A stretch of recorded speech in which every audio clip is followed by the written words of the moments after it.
नमस्कार आपनालोक सकलोके पुनर्बार स्वागतम नस्माई मौजिद बंधुসকল पलकते चाওক আজি 9টা गुरुत्वपूर्ण खबर। प्रथमটো खबर घूर्णीबताह रेमाলৰ प्रभावर মাজতে राज्यत भयंकर भूमिकम्पर জোকাৰণি। रिक्टार स्केলত এই ভূমিকম্পৰ প্ৰাবল্য আছিল 5.6। प्रतिकूल बतৰৰ মাজতে राज्यत पुনৰ भूमिकम्पर জোকাৰণি। बुधवारे सन्धिया 6:45 অনুভূত হয় এই ভূমিকম্পৰ জোকাৰণি। ঘূৰ্ণীবতাহ ৰিমালৰ প্ৰভাৱৰ মাজতে ৰাজ্যত আহিল এই ভূমিকম্প। ৰিক্টাৰ স্কেলত এই ভূমিকম্পৰ প্ৰাবল্য আছিল 5.6 আৰু এই ভূমিকম্পৰ ফলত এই পৰ্যন্ত কোনো ক্ষয়ক্ষতিৰ খবৰ অহা নাই। এই ভূমিকম্পৰ অভিকেন্দ্ৰ আছিল म्यानমাৰ। পৰৱৰ্তী খবৰ राज्यत সংঘটিত হৈছে আন এক ভয়ংকৰ ঘটনা। এইবাৰ SBI অৰ্থাৎ ভাৰতীয় ষ্টেট বেংকৰ 4 কোটি টকা লুণ্ঠন। SBIৰ এটিএমত ভৰাবলৈ অনা 4 কোটি টকালৈ উধাও কৰ্মচাৰী।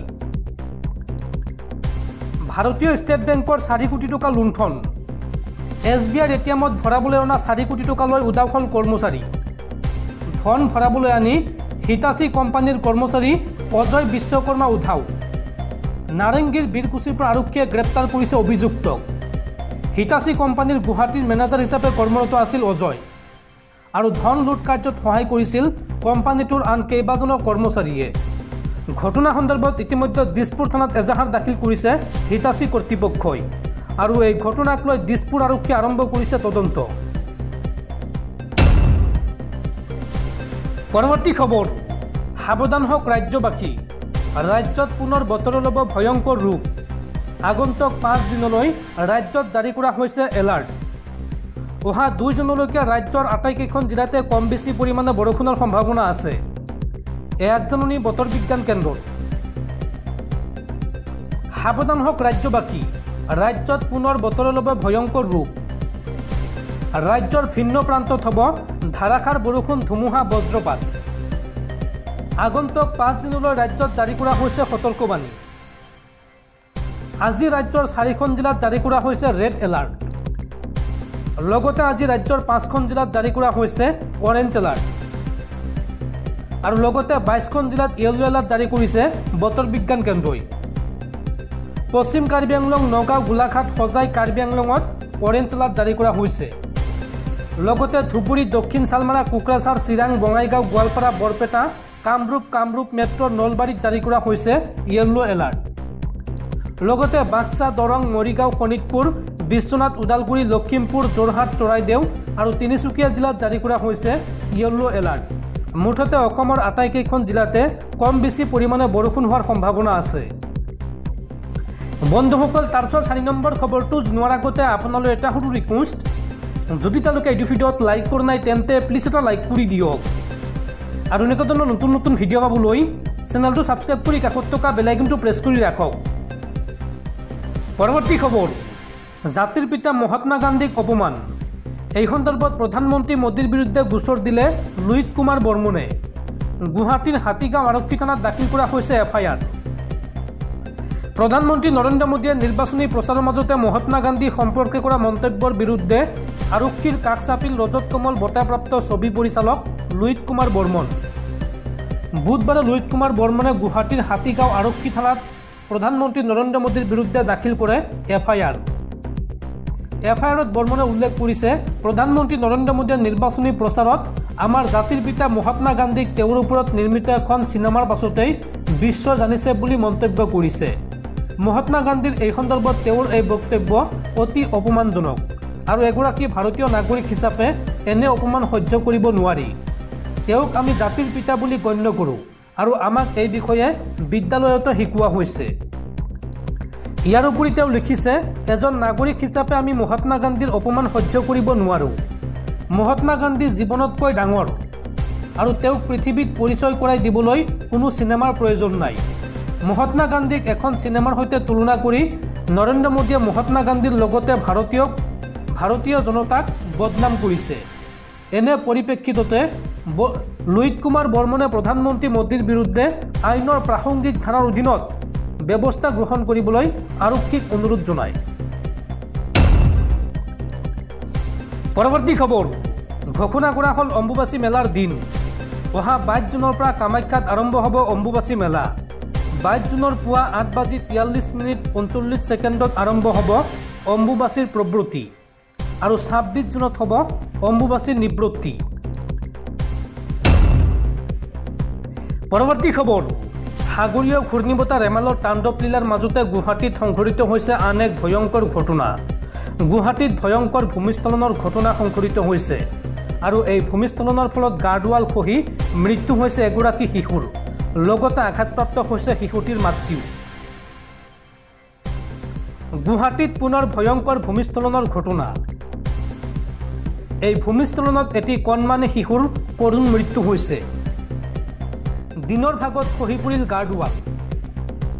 গাৰ্ডৱাল খহি পৰাত মৃত্যু হয় এটি 2 বছৰীয়া শিশুৰ। শিশুটি শুই থকা অৱস্থাতেই খহি পৰে গাৰ্ডৱাল আৰু এই ঘটনাত আহত হৈছে কণমানিটিৰ মাতৃও। গুৱাহাটীৰ লাল গণেশৰ কৃষ্ণনগৰত সংঘটিত হৈছে এই কৰুণ ঘটনা। পৰৱৰ্তী খবৰ, দেশত এইবাৰ ইণ্ডিয়া মিত্ৰজোঁটৰ চৰকাৰ গঠন হ'লে মাফ কৰা হ'ব কৃষকৰ ঋণ, লগতে কৃষকক প্ৰদান কৰা হ'ব MSP। পাঞ্জাৱত এই প্ৰতিশ্ৰুতি কংগ্ৰেছ নেতা ৰাহুল গান্ধীৰ। 4 জুনত দেশত বিৰোধী মিত্ৰজোঁট ইণ্ডিয়াৰ চৰকাৰ গঠন হ'লে মাফ কৰা হ'ব কৃষকৰ ঋণ। কংগ্ৰেছ নেতা ৰাহুল গান্ধীয়ে বুধবাৰে পাঞ্জাৱৰ এক নিৰ্বাচনী সভাত এই সন্দৰ্ভত মন্তব্য কৰিছে। ৰাহুল গান্ধীয়ে পাঞ্জাৱৰ লুধিয়ানাত এক নিৰ্বাচনী সভা সম্বোধন কৰি বুধবাৰে কয় যে ইণ্ডিয়া গোটৰ চৰকাৰ গঠন হোৱাৰ লগে লগে আমি দেশৰ কৃষকৰ ঋণ ৰেহাই দিয়াৰ ব্যৱস্থা কৰিম। তেওঁলোকে আৰবপতিৰ ঋণ মাফ কৰে, আমি কৃষকৰ ঋণ মাফ কৰিম। এই মন্তব্য ৰাহুল গান্ধীৰ। ৰাহুল গান্ধীয়ে লগতে কয় যে আমি কেৱল এবাৰে ঋণ মাফ নকৰোঁ, আমি এই সন্দৰ্ভত এক আয়োগ গঠন কৰিম আৰু তাৰ নাম হ'ব কৃষকৰ ঋণ ৰেহাই আয়োগ। যেতিয়াই কৃষকৰ ঋণ ৰেহাইৰ প্ৰসংগ আহিব তেতিয়াই এই আয়োগে সকলো কাম কৰিব। আমি ঋণ ৰেহাই দিম, সেয়া কেৱল এবাৰেই হওক বা দুবাৰেই হওক বা যিমানবাৰ কৃষকে ঋণ ল'ব সিমানবাৰেই আমি ঋণ ৰেহাই কৰিম। এই মন্তব্য কংগ্ৰেছ নেতা ৰাহুল গান্ধীৰ। ইফালে কৃষকৰ শস্যৰ নিম্নতম সমৰ্থন মূল্য চমুকৈ MSPৰ প্ৰসংগতে তেওঁ মন্তব্য কৰিছে। এই প্ৰসংগত ৰাহুল গান্ধীয়ে কয় যে নৰেন্দ্ৰ মোদীয়ে স্পষ্টকৈ কৈছে কৃষকক আইনীভাৱে শস্যৰ নিম্নতম সমৰ্থন মূল্য দিব নোৱাৰি। নিৰ্বাচনৰ পাছত 4 জুনত ইণ্ডিয়াৰ চৰকাৰ আহিব আৰু আমি কৃষকক প্ৰথমবাৰৰ বাবে গেৰাণ্টিৰ সৈতে আইনী ব্যৱস্থাৰে শস্যৰ নিম্নতম সমৰ্থন মূল্য দিবলৈ আগবাঢ়িছোঁ। নিৰ্বাচনী সভাত এই মন্তব্য কৰে কংগ্ৰেছ নেতা ৰাহুল গান্ধীয়ে। পৰৱৰ্তী খবৰ, সাৱধান ৰাজ্যবাসী, আহি আছে ভয়ংকৰ দিন। জুন মাহত অসমকে ধৰি সমগ্ৰ উত্তৰ ভাৰতত গ্ৰীষ্মপ্ৰবাহে ধাৰণ কৰিব কালান্তক ৰূপ। এই সন্দৰ্ভত IMDৰ সতৰ্কবাণী। দেশৰ ৰাজধানী চহৰ নতুন দিল্লীৰ তাপমাত্ৰা প্ৰায় 50 ডিগ্ৰী চেলছিয়াছ হৈছে।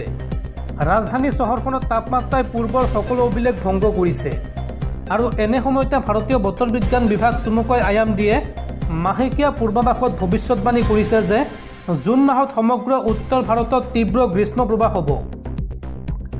জুন মাহত স্বাভাৱিকতকৈ অধিক সৰ্বোচ্চ উষ্ণতাই চুই যাব ৰাজস্থান, পাঞ্জাৱ, হাৰিয়ানা, চণ্ডীগড়, দিল্লীকে ধৰি উত্তৰ ভাৰতৰ বহু ৰাজ্য। মধ্যপ্ৰদেশ আৰু উত্তৰ প্ৰদেশতো গ্ৰীষ্মপ্ৰবাহে কালান্তক ৰূপ ধাৰণ কৰিব। একেদৰে পশ্চিমবংগ আৰু অসমতো গৰমৰ তীব্ৰতা বৃদ্ধি পাব।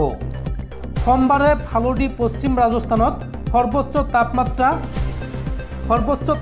49.4 ডিগ্ৰী চেলছিয়াছ হৈছিল। পৰৱৰ্তী খবৰ, দেশত অব্যাহত আছে একাংশ বিজেপি নেতাৰ অতপালি।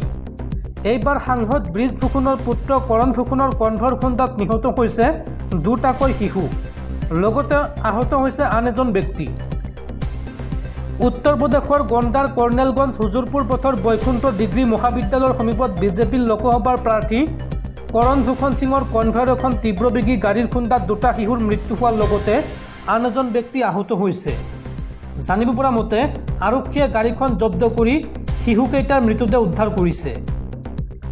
আৰক্ষীৰ সূত্ৰ অনুসৰি এই দুৰ্ঘটনাটো সংঘটিত কৰে বিজেপিৰ প্ৰাৰ্থী কৰণ ফুকন চৰণ সিঙৰ কনভয়ৰ এখন গাড়ীয়ে আৰু দুৰ্ঘটনা সংঘটিত হোৱাৰ সময়ত সেই কনভয়ত কৰণ ফুকন আছিল নে নাই সেয়া সম্প্ৰতি তদন্ত চলি আছে।